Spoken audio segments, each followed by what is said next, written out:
18th March.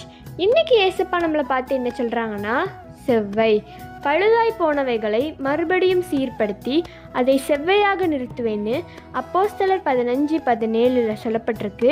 நம்ம வாழ்க்கையில் நிறைய விஷயம் பழுதாக இருக்கலாம், நம்ம பண்ண பாவங்களாக இருக்கலாம், மன்னிக்கவே முடியாது அப்படிங்கிற நினைக்க பாவத்தெல்லாம் ஏசப்பா இன்றைக்கி சீர்படுத்த போகிறாங்க, அதை கரெக்டாக ஆக்க போகிறாங்க. நம்ம உடம்புல இருக்க நோய், நம்ம மற்றவங்களை பற்றி குறை பேசுனதுனால ஏற்பட்ட பழுது, இது எல்லாமே மாறி நம்மளை ஏசப்பா ஒரு கரெக்டான பர்சனாக மாற்ற போகிறாங்க.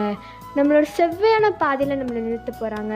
நம்ம இனிமேல் பாவமே செய்ய மாட்டோம், ஏன்னா ஏசப்பா நம்மளோட பழுது எல்லாத்தையும் நீக்கி நம்மளை சீர்படுத்திட்டாங்க.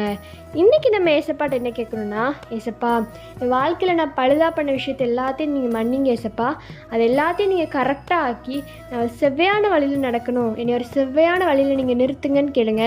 ஏசப்பா உதவி செய்வாங்க. By truth of Melshi, have a happy day.